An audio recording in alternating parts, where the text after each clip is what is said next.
Queridos, vamos ficar de pé em nome de Jesus. Vamos. Abra sua Bíblia no livro do profeta Oséias, capítulo 13.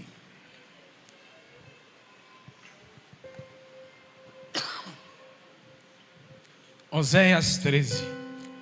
Essa é uma ministração que eu gostaria que vocês prestassem o máximo de atenção, né? Ela tem alguns detalhes, então mantenham assim a sua atenção, né? Keep your attention, né? Então, para a gente entender o texto, é um texto que parece que é complicado, mas na verdade não é. É apenas realmente um pouco de atenção.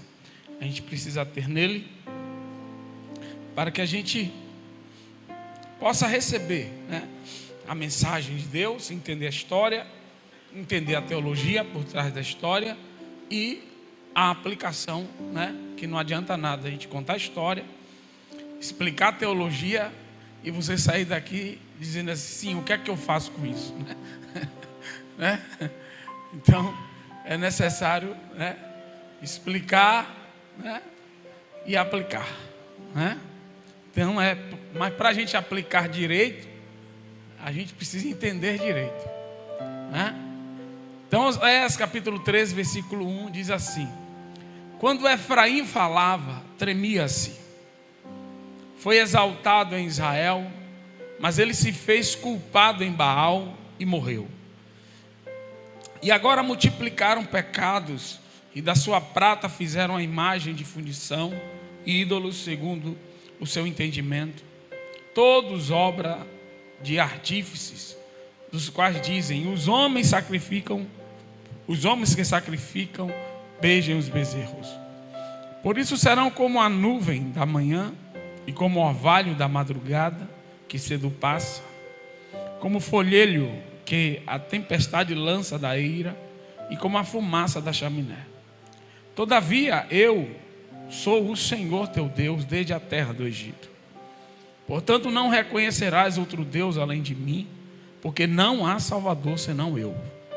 Eu te conheci no deserto, na terra muito seca.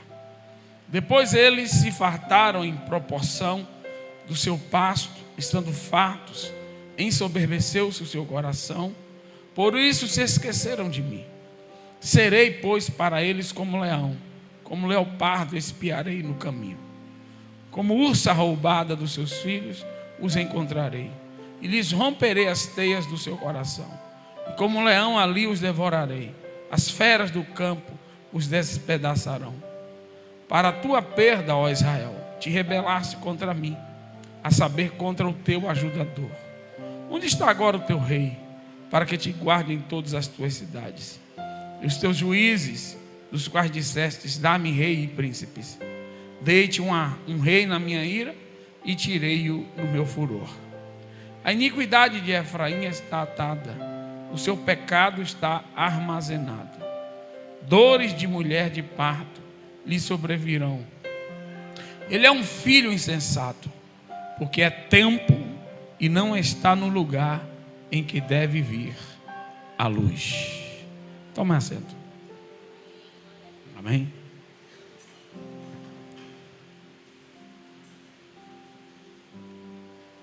O profeta Oséias foi um profeta que profetizou durante o período pré-exílio, contemporâneo de Uzias e Jeroboão II. Ele profetiza no Reino do Norte. O que é o Reino do Norte? Foi quando, depois de Salomão, Deus resolveu dividir as 12 tribos de Israel em dois reinos, devido aos pecados de Salomão. E ele fez isso no tempo do filho de Salomão. Após a morte de Salomão, ele divide.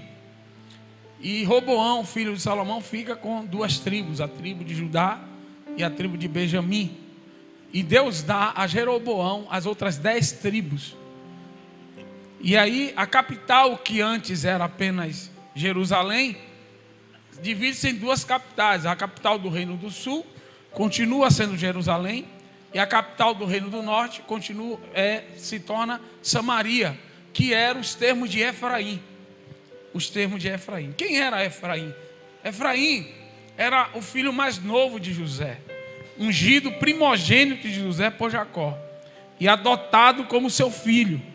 A tribo Efraim foi a tribo que nasceu para brilhar, porque na verdade só existia uma tribo de José.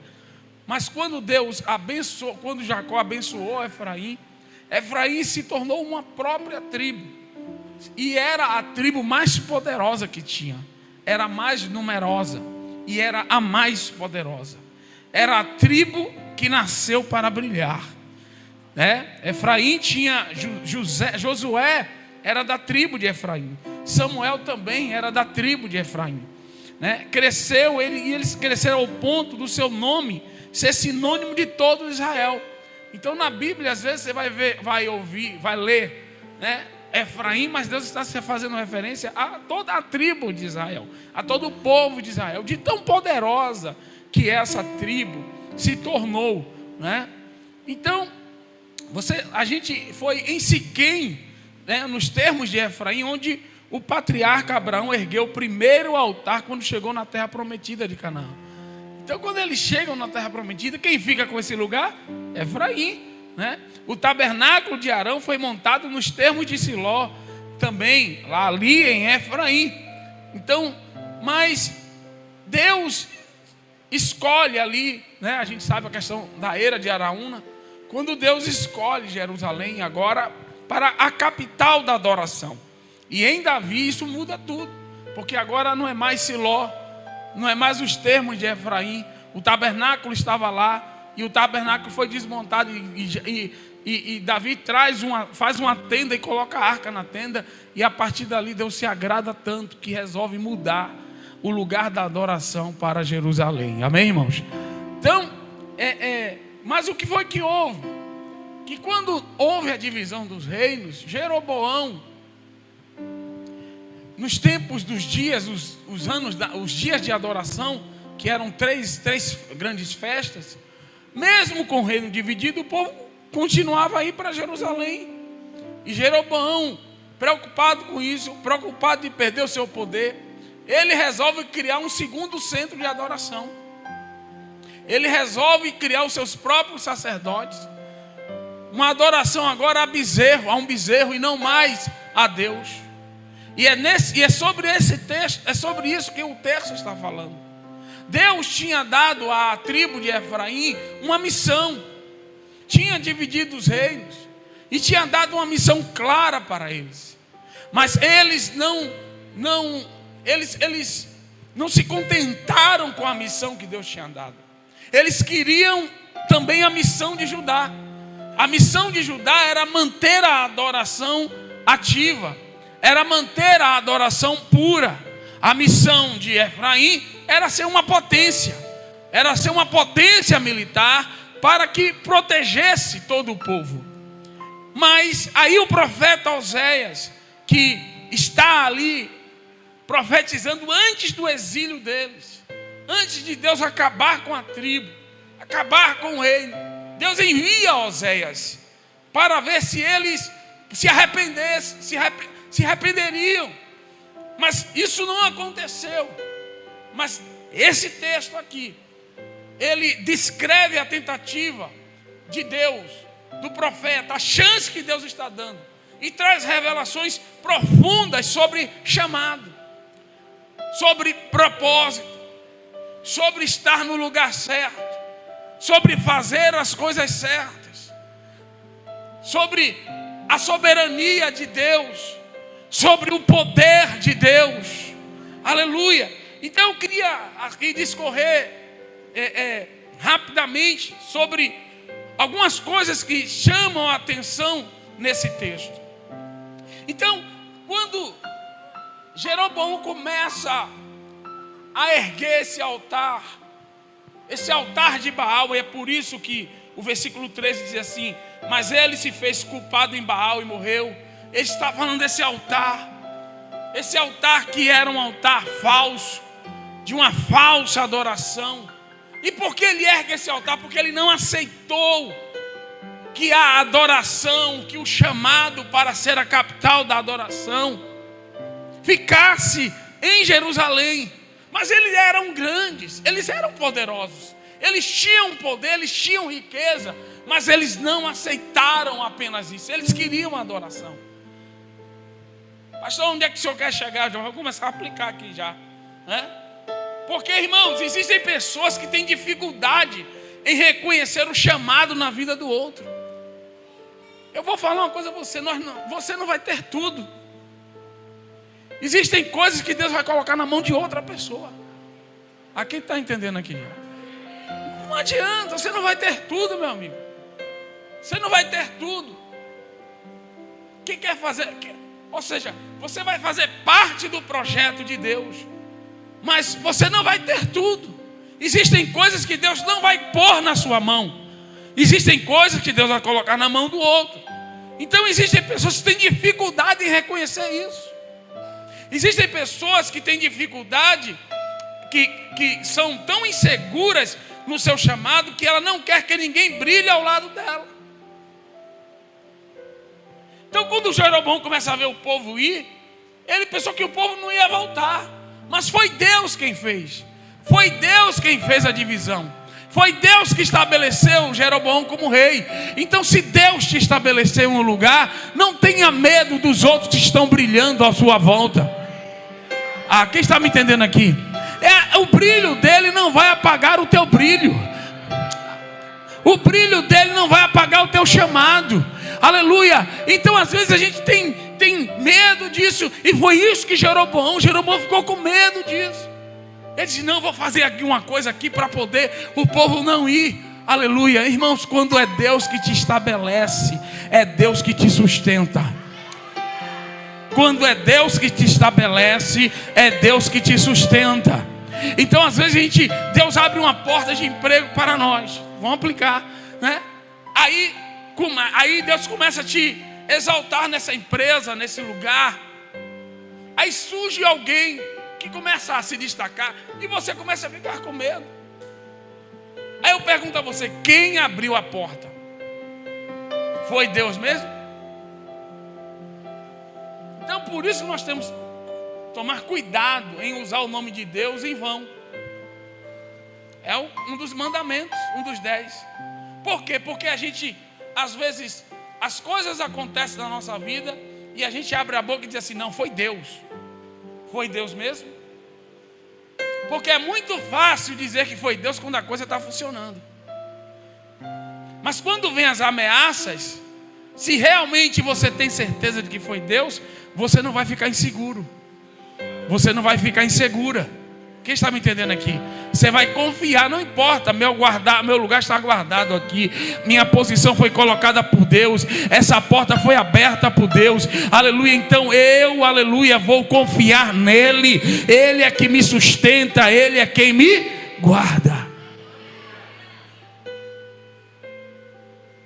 Então entenda. Então existem pessoas que pela sua insegurança no chamado querem apagar o brilho no chamado do outro. Foi o que aconteceu com Jeroboão. A tentativa de apagar. Então ele consagra sacerdotes. Ele cria uma nova religião, uma nova igreja, para que o povo não fosse lá adorar. Irmãos,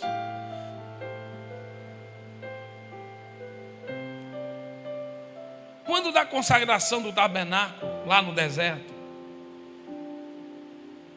Moisés ungiu Arão. Diga comigo, Moisés ungiu Arão a sumo sacerdote. Quando Moisés unge Arão a sumo sacerdote, no dia da consagração do tabernáculo, a Bíblia vai dizer que Arão entra no lugar santo e no santo dos santos, mas Moisés fica do lado de fora. A pessoa que ungiu não podia entrar. Quem está entendendo aqui? Por quê? Porque Moisés entendeu que ali era a hora de o irmão dele brilhar. Ele já tinha aberto o mar vermelho, orado para sair água da rocha. Ele já tinha feito coisas que ele era o líder. Mas existem pessoas que mesmo Deus dando tanta coisa a ele quer tudo. Ele quer ser o centro o tempo todo. Meu querido, bota assim no ombrinho, só assim. O mundo não gira em torno de você, meu lindo. Não gira. E tem pessoas que eles são tão assim que qualquer pessoa que está conversando do lado dele, ele está achando que está conversando sobre ele.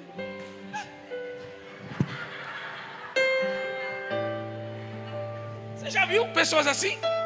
Ele fica assim, deve estar conversando.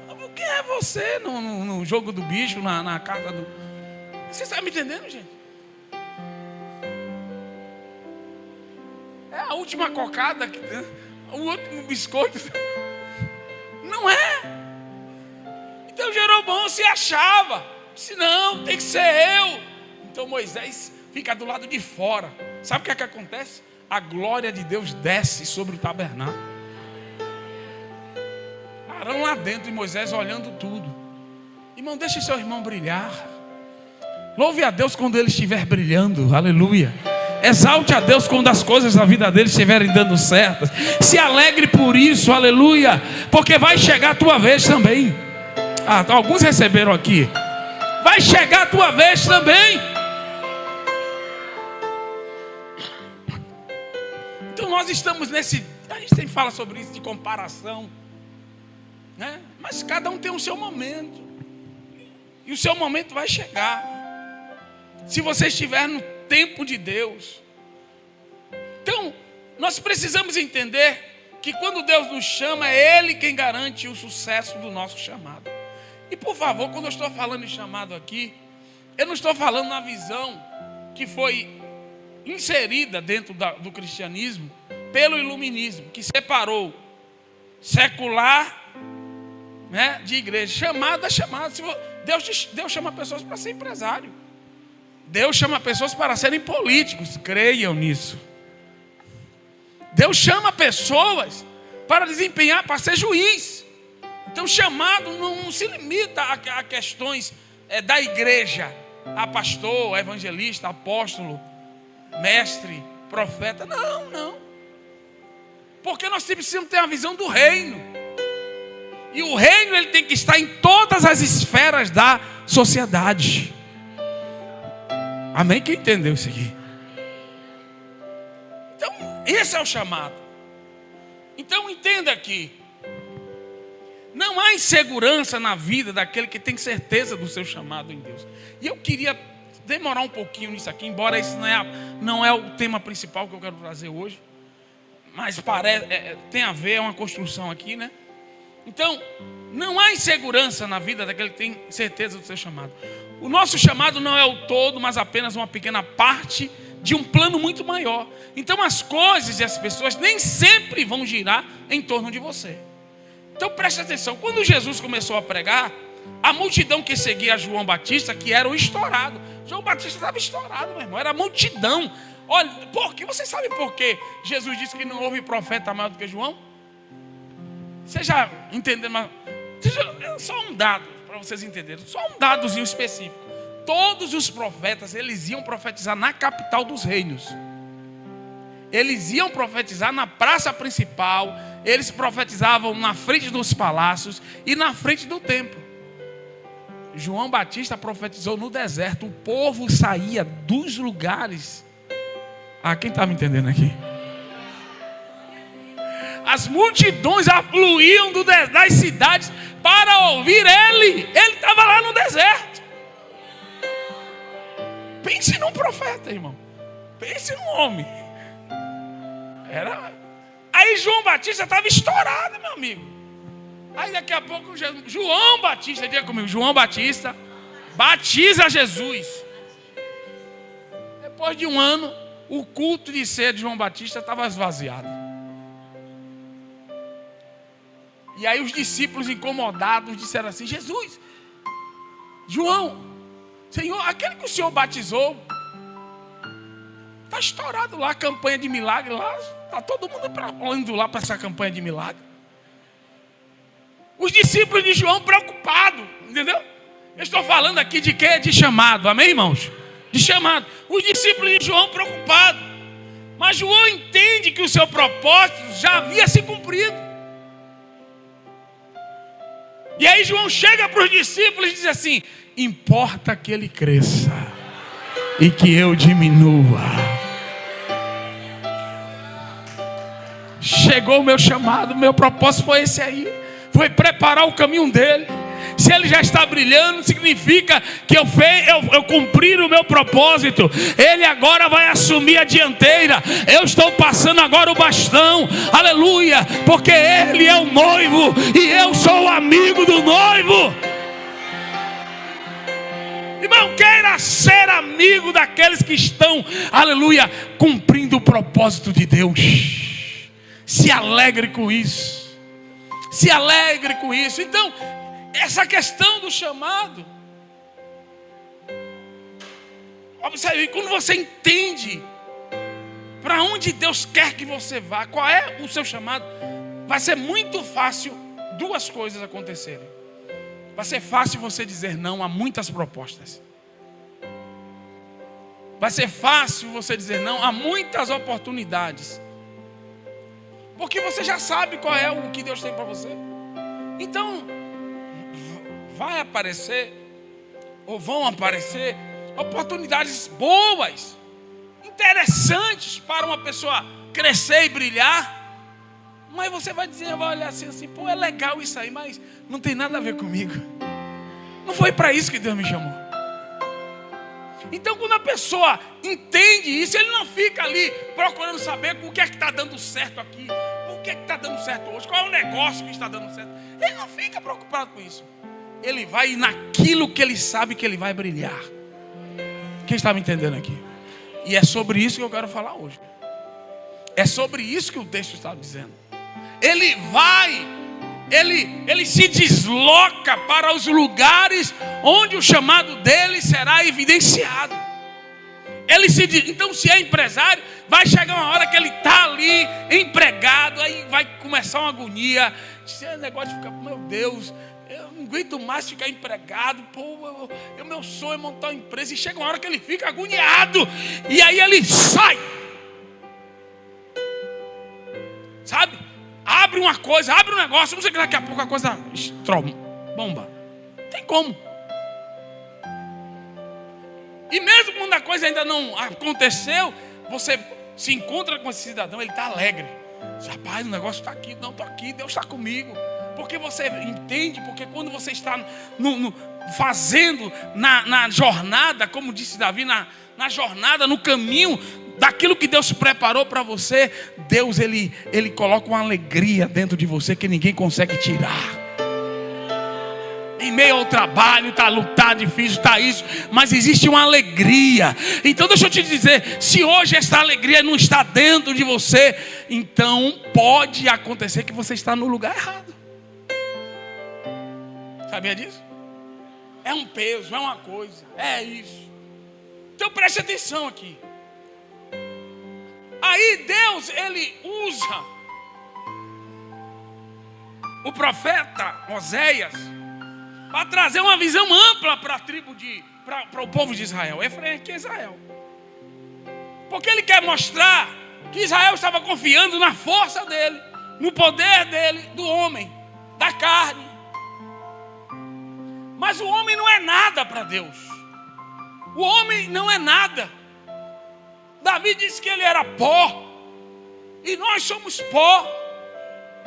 Então olha o que ele vai dizer. Por isso, quem será? Israel serão como uma nuvem de manhã, como um orvalho que cedo passa, como palha que se lança da eira, e como fumaça que sai por uma janela. Deus diz a Efraim que de fato o homem é nada. E Deus vai comparar o homem aos nadas. Os nadas da Bíblia. O orvalho da madrugada. Por que é nada? Porque ele cai. Você acorda de manhã, está aquilo ali denso, molhado. 9 horas da manhã desapareceu. A neblina da manhã que aparece sem deixar sinais ao nascer do sol. A palha da eira que é levada pelo vento. A fumaça da chaminé, que na saída da chaminé ela é densa, bem escura, mas quando você vai olhando, ela desaparece. O homem sem Deus é nada. Você sem Deus é nada. Era isso que Deus estava falando para Efraim. Nós precisamos de Deus na nossa vida. Ah, meu irmão, aleluia, eu vou repetir. Nós precisamos de Deus na nossa vida. Você pode ter capacidade, você pode ter o dom, você pode ter habilidade, você pode ter os amigos, você pode ter influência, você pode ter o dinheiro, mas sem Deus você continua sendo nada. Por quê? Porque você pode ser hoje, mas amanhã você não vai ser mais. Quem está me entendendo aqui? Aleluia. Você pode ser hoje, mas amanhã você pode não ser mais. Eu preguei a semana passada sobre o jogo de poder de Deus, aleluia, para estabelecer o propósito dele, derrubando grandes potências na terra e elevando grandes potências. Mas eu vou ser mais simples hoje. Irmãos, Deus continua sendo o mesmo, e a roda do poder está nas suas mãos. Quem era já não é mais, quem não era agora é. Mas Deus continua sendo. Deus continua sendo Deus. Então cuidado, você que está dizendo assim, porque eu estou isso, eu estou aquilo, e você está agora se desviando do propósito, saindo do chamado. Cuidado para você não virar uma fumaça. Irmãos, observe marcas que já foram: Prosdóximo, Mesbla, Bamerindos, Paz Mendonça, Varig, VASP, Transbrasil, Arapuã. E agora a Gol vai sumir também, porque vai comprar a Azul vai comprar Gol agora. Quem era Gol? Gol, todo mundo, pô, Gol. Acabou, não vai ter mais Gol. Mas Jesus continua sendo o mesmo ontem, hoje e eternamente. Aleluia. São os nadas. Então você vai ver homens, presidentes, pessoas que se acham nada, que se acham poderosos, todos serão derrubados. Por quê? Por causa do propósito de Deus. Irmãos, existe a roda do poder, e é Deus quem faz mover essa roda. Quem está entendendo aqui? Deus tira Vasti e coloca Esther. Quem está me entendendo aqui? Entra João Batista, agora é Jesus. Deus tira Saul, agora é Davi. Quem está entendendo aqui? A roda de Deus vai continuar girando para que o propósito dele se estabeleça na terra. Então abraça, meu irmão, o teu chamado. Abraça aquilo que Deus te entregou e cumpre o teu propósito na terra. Porque você vai passar, aleluia, todo mundo vai passar, mas a Bíblia vai dizer que aquele que faz a vontade de Deus permanece para sempre. O mundo passa, e suas concupiscências, seus desejos, suas cobiças, mas aquele que faz a vontade de Deus permanece para sempre. Cuidado. Eu pus uma coisa no grupo da igreja lá, na lista de... que você sabe qual é a minha preocupação aqui na igreja? É porque às vezes eu percebo que existem pessoas na igreja brasileira, irmãos, existem pessoas que elas só sabem servir a Deus na luta. Elas só sabem servir a Deus quando a coisa está estreita. E nós precisamos nos livrar, porque isso aí é uma prisão espiritual. Nós temos que desenvolver a capacidade de servir a Deus na prosperidade, de ser fiel quando tudo está dando certo. Mas eu vejo agora a pessoa, quando a coisa começa a dar certo, ele some da igreja, só vem no culto da ceia. Vocês estão me entendendo aqui? A gente tem que tirar isso, a gente tem que pedir a Deus para arrancar isso de dentro de nós. Porque quando tudo está dando certo, é aí que você tem que vir, é aí que você tem que celebrar. Os judeus, quando ele tem vitória, eles trazem ofertas diante do altar para celebrar as vitórias dele. Ele não traz a oferta dizendo, Deus faz isso. Ele traz assim, Deus, eu estou trazendo porque o Senhor já fez. Quem está me entendendo aqui? Então, eu vou entrar nisso aí. O tempo não vai dar. Rápido. Então, a gente está desenvolvendo o evangelho do consumo. A gente vem, busca porque a gente quer alcançar algo, a gente quer alcançar alguma coisa, a gente quer que Deus nos dê algo. E a gente tem que nos livrar deste evangelho de consumo e abraçar o evangelho de missão. Porque o evangelho de missão diz assim: se eu for, Deus vai me dar o que eu preciso. Quem está entendendo aqui? Se eu executar, Deus vai estabelecer, Deus vai trazer tudo aquilo, porque eu estou debaixo de uma missão. Mas hoje está em voga o evangelho do consumo. É o evangelho que você está consumindo algo. Você vem aqui, consome a pregação, usa. Não, isso aqui é bom porque eu quero alcançar isso aqui. E que não sei o que lá. E a pregação se torna um produto.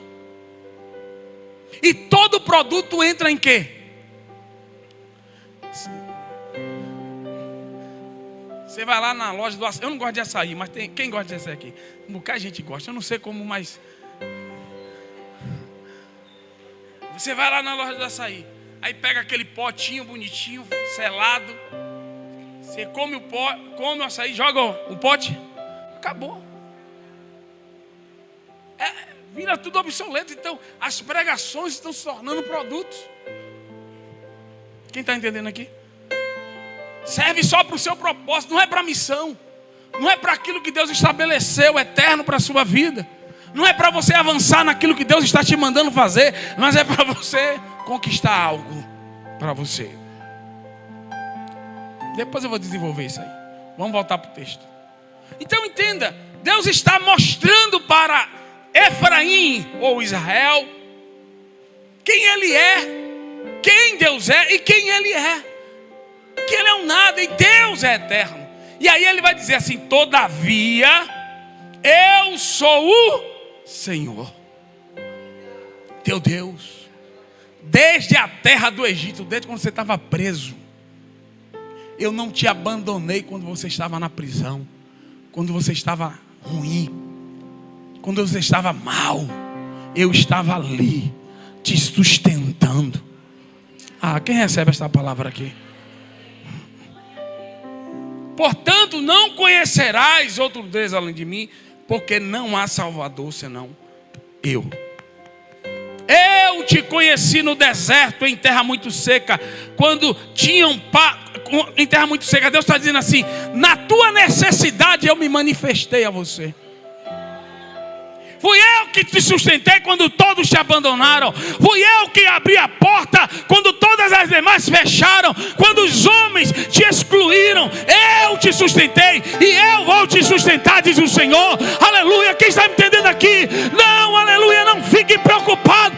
Eu estou num deserto. O problema é estar num deserto sem Deus, meu irmão. Porque num deserto com Deus tem milagre, tem água, tem pão, tem codorna, aleluia. É isso que a gente tem que entender aqui. Então eu quero que você entenda aqui, Deus está dizendo assim: eu estive na tua história, eu te conduzi, eu conduzi a tua vida, Efraim. Eu não te abandonei. E agora você está me trocando, você está me deixando. É forte isso aqui, irmão. Oséias é o profeta que fala sobre o adultério espiritual. É o profeta que Deus mandou ele se casar com uma prostituta. Você entende isso? Meu Deus, não podemos deixar o Senhor por uma luta, por um problema, por uma situação. Vocês não podem deixar ao Senhor. Ele sempre esteve contigo na tua caminhada, meu irmão. E Ele vai estar contigo, aleluia. O que é esta luta diante do Deus a quem você serve? O que é esta situação diante do Deus a quem você serve? Ele esteve contigo desde o início. Ele te gerou, aleluia. E Ele vai te sustentar. Louvado seja o nome do Senhor. Meu Deus. Aleluia. Quando tinham pasto, e aí Deus vai dizer assim: mas eu trouxe a prosperidade para você. Vocês entraram na terra prometida. E quando vocês se fartaram, vocês se ensoberbeceu o seu coração. e se esqueceram de mim. Quem está me entendendo aqui? A soberba nos afasta de Deus. Sabe?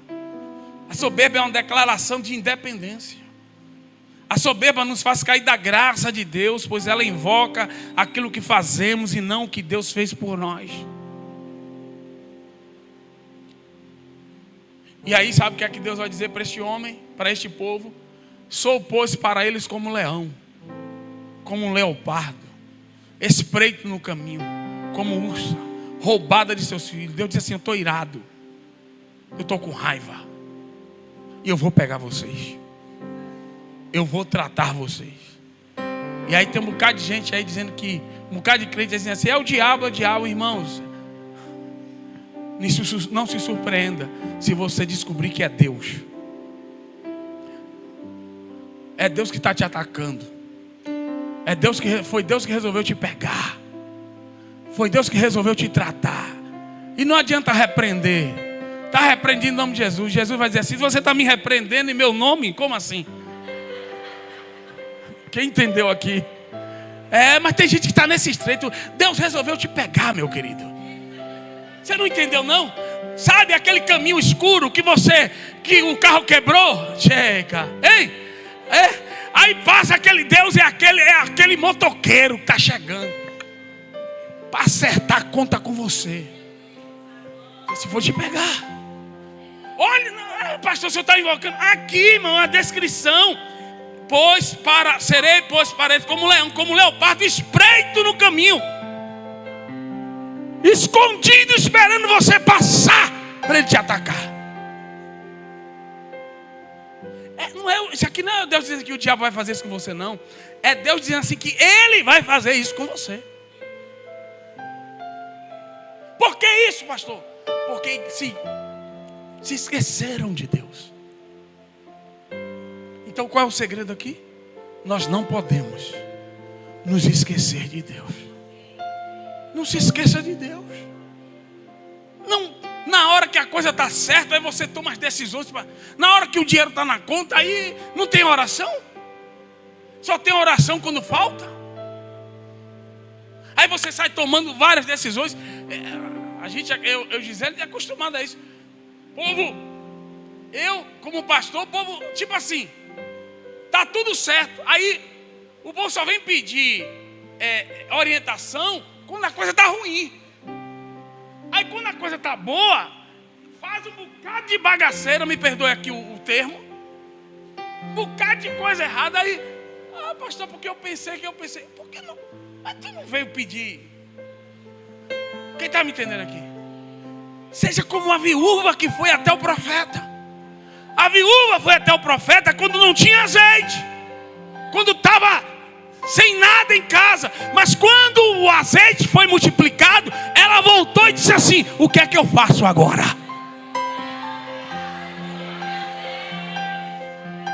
Então tem gente que só vai buscar Deus na hora que a coisa está ruim, na hora que está tudo bem, na hora que está tudo bom, na hora que é abundância, você está estourado, você está isso. Aí você acha que você sabe tomar as decisões certas.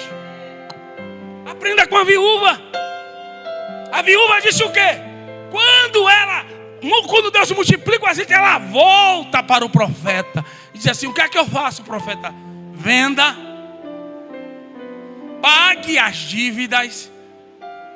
Porque tem gente aqui que ia comprar o iPhone 15 primeiro, ou o carro, ou alugar uma casa no Alphaville. Deus está falando aqui. Ela poderia estar com essa ideia, disse assim: rapaz, aquela casa em Alphaville, estou podendo agora, o negócio está. Não, as dívidas eu vou pagando de vez em quando, eu vou parcelar, vou pagando aos poucos, né? Os filhos chegando para ela assim: minha mãe, o iPhone 15. A senhora vai comprar para a gente agora? Calma, meu filho, vamos até o profeta. Eu não estou pregando aqui uma dependência ao homem de Deus, não é isso. Mas eu estou pregando que você tem que ir até Deus, porque o profeta ali representava Deus. Não existia essa abertura. Hoje você pode orar. O que eu estou dizendo aqui, que não é que você tem que vir a mim, é que você tem que ir até Deus. Quem está me entendendo aqui? Eu não quero filho agarrado em minha vida toda, não. Não, o filho tem que crescer e tem que aprender a tomar as decisões. Quem entende aqui? O teu sucesso é o meu alívio, meu irmão.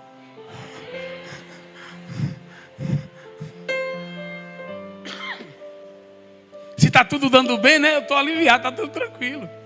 Porque o pastor é uma pessoa que Deus levantou para resolver o problema dos outros. Você sabia disso, não é? É. Pastor é isso. Aqueles que querem ser pastor aí estão dispostos. Pastor foi levantado para resolver o problema dos outros. Irmãos, eu estou aqui, mas eu vou voltar para o texto, né? Passou o iPhone 15, a casa. Então eles ficaram soberbos. E Deus disse assim: vou pegar vocês agora. A tua ruína, ó Israel, vem de ti. E só de mim, diga comigo, só dele, o meu socorro. Não é de homens. Quem entende aqui? Ele diz assim: você é meu, é de mim que você tem que buscar o socorro. Você tem que buscar o socorro a partir de mim. Eu sou o teu socorro. Aleluia. Que coisa linda isso aqui, né? E aí, Deus vai expor, vai jogar na cara, na boa, num bom baianês, as figuras de confiança deles. E Deus vai dizer assim: onde está teu rei? Os juízes, está onde? Onde estão seus príncipes? Não vão fazer nada. Eles não podem nada, eles são fracos. Eu que dei rei a vocês. Fui eu que estabeleci autoridade entre vocês. E eu vou arrancá-los. Irmãos, esse texto aqui é uma declaração, mas bem enfática, da soberania de Deus. Deus está dizendo assim: eu faço quando eu quero, eu faço o que eu quero, eu faço com quem eu quero. Quem está me entendendo aqui? Então se submeta. É por isso que o apóstolo Pedro vai dizer assim: humilhai-vos debaixo da potente mão de Deus, para que a seu tempo Ele vos exalte. Vamos seguir, que eu quero chegar num lugar aqui que é o 6 minutos aqui. Ô Jesus, me ajude aqui. Chega. Então ele vai dizer assim: o teu pecado está armazenado. Irmão, um arquivo, uma listinha, com tudo que a frente é aprontado. Fez isso, vai. Por quê? Vai ter que prestar conta. Enquanto não houver arrependimento, vai ter prestação de contas. Mas quando você se arrepende, Deus pega essa lista toda aí. Quem está me entendendo aqui? Joga no mar do esquecimento e te perdoa e te aceita. Quem recebe aqui? Aleluia. Então Deus estava dizendo assim: eu estou juntando tudo aí, porque se você não se arrepender, eu vou cobrar. Pecado por pecado. E aí vem o texto que eu quero enfatizar hoje. Eu encerro aqui. Versículo 13. Dores de parturiente lhes virão. Ele é filho insensato, porque é tempo e não sai a luz ao abrir-se da madre. Na NVT, põe aí na NVT esse texto, só esse texto. Isso. O povo sentiu dores como as dores do parto, mas é insensato como uma criança que não quer nascer. A hora do nascimento chegou. Diga comigo: mas ele fica no ventre. De que nascimento Deus está falando? Existem 3 tipos de nascimento: o nascimento carnal, o novo nascimento, que é o nascimento espiritual, e existe o nascimento para o propósito de Deus. Há um tempo, irmão, para se converter ao propósito de Deus. Deus disse em Apocalipse, dê-lhe tempo para que se arrependesse. Saulo nasce para o propósito de Deus quando cai no caminho de Damasco. Ali Saulo nasceu. Ele disse, quando aprove a Deus revelar seu filho em mim, eu não consultei carne nem sangue. Também ele disse, eu não fui desobediente à visão, ó rei Agripa. Ele diz assim, quando Deus revelou, quando eu nasci para o propósito dele, aleluia, quando eu entendi, aleluia, eu abracei a visão. E Deus está dizendo, abrace a visão nesta manhã. Abrace o que Deus está mostrando a você. Abrace aquilo que está clamando dentro de você. Abraça o chamado de Deus. Existem pessoas que são tímidas para encarar o chamado, mesmo depois de ouvirem a voz, de receber a visão, de tomarem a queda no chão, oscilam na fé, pedindo a Deus infinitas provas e sinais. É o crente de Gideão, que não passam de instrumentos de procrastinação à ordem de Deus. Ele está se auto-sabotando. Ele está procrastinando, ele já sabe o que Deus quer. Não existe dúvida, ele só está ali, é a carne, a falta de fé. A fé está enferma, ou a fé está insuficiente. A palavra melhor é essa, insuficiente. Então Deus está comparando. Deus está dizendo assim, vocês estão dentro de um ventre. E qual era o propósito? Era preparar a nação para receber o Cristo, o Messias. Quem está me entendendo aqui? Esse era o propósito. Mas pastor, o que esse versículo tem a dizer para mim? Ele está dizendo para este povo que eles estavam dentro de um ventre. Eles foram gerados naquele lugar. Eles se desenvolveram naquele lugar. Ali nasceu coração, ali nasceu olhos, ali nasceu perna, ali nasceu braço, ali nasceu língua. Mas o lugar, o ventre, ele é algo complexo. Porque o mesmo lugar pode ser aquilo que traz vida, mas pode se transformar em um túmulo.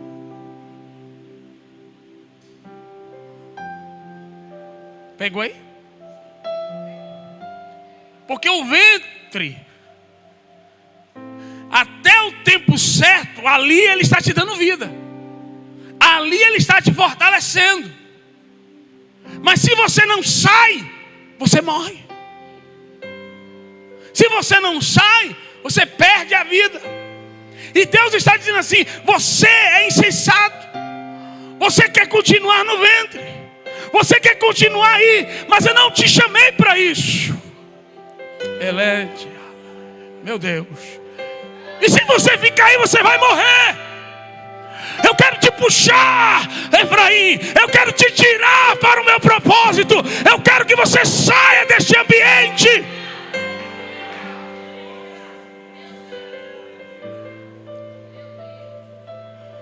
Eu já falei aqui, no dia que eu pensei que eu ia aposentar na empresa, numa multinacional, bem relacionado, Deus diz assim, saia. Se você não sair, eu vou trazer tribulação sobre a sua vida. Existem lugares que ele cumpre propósitos, mas não é o propósito. Não é o chamado principal. São lugares de preparação. São lugares de amadurecimento. São lugares onde Deus te dá visão. São lugares onde Deus te dá perna. Quem está entendendo aqui? São lugares onde Deus te dá língua. São lugares de geração. Aleluia. Mas existe um lugar onde você vai nascer para o propósito. Você vai nascer para isso. E você teimoso. E às vezes a gente fica teimoso. A gente está bem. Uma criança, irmão, está bem ali, ó. Eu já vi até criança no ventre. Nem respirar, nem os pulmões ficam lá. Eu nem sei se o pulmão bate, né? As irmãs aí dá. Cadê Sara? Então entenda aqui. O que é que Deus está mostrando para este povo?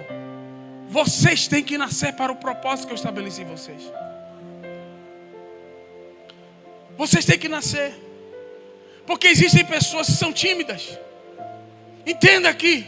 Sansão só aceitou o propósito de Deus em sua vida quando não havia mais saída.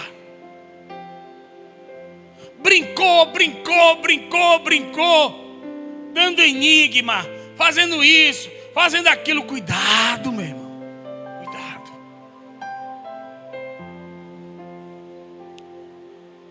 A fuga do propósito levou à fraqueza, à humilhação e à cegueira. Paulo e Sansão, quem é você? Os dois foram feridos pela cegueira. Paulo foi ferido pela cegueira quando cai, ali fica cego. Sansão foi ferido pela cegueira, um no início do chamado, o outro no final. A cegueira despertou o chamado nos dois. Aceite o chamado antes que a cegueira chegue.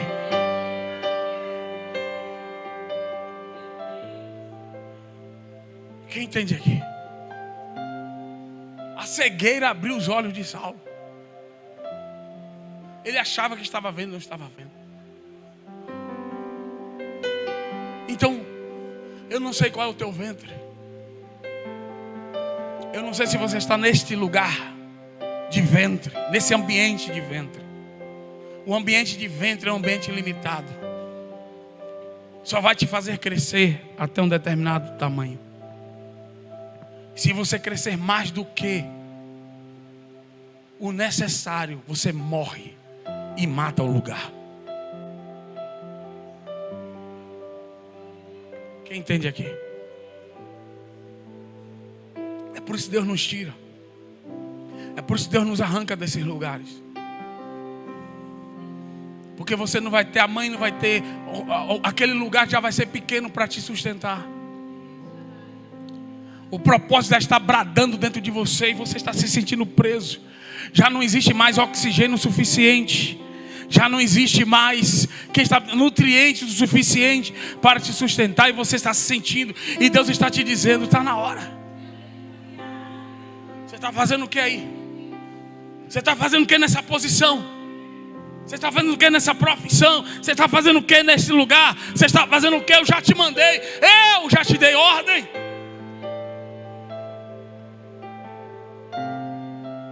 Você não foi chamado para adorar, Efraim. Você foi chamado para estabelecer, aleluia, poderio militar, governo. Eu te chamei para governo. Eu te chamei para liderar. Eu te chamei para ser uma potência. Deixa a adoração com Judá. E quando eles recusam isso, a Bíblia diz que Deus levanta a Assíria e dispersa o povo todo. Dispersa todo o povo, leva os cativos, e as 10 tribos se perdem.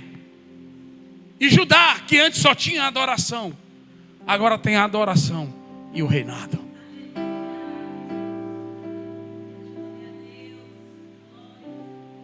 Então eu quero que você entenda nessa manhã. Eu encerro aqui, já passei 4 minutos, 5 minutos.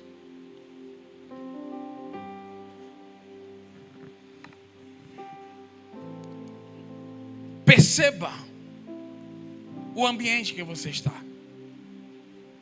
Porque você pode estar hoje dentro de um útero. Não é mais para você estar aí. Ou talvez você ainda esteja sendo gerado. E você não pode sair daí. Até que Deus cumpra a coisa. Até que Deus estabeleça. Até que você ganhe tamanho suficiente, peso suficiente. Não é isso que os médicos ficam olhando? Está com peso certo? Está no tamanho, está desenvolvido? Então analise.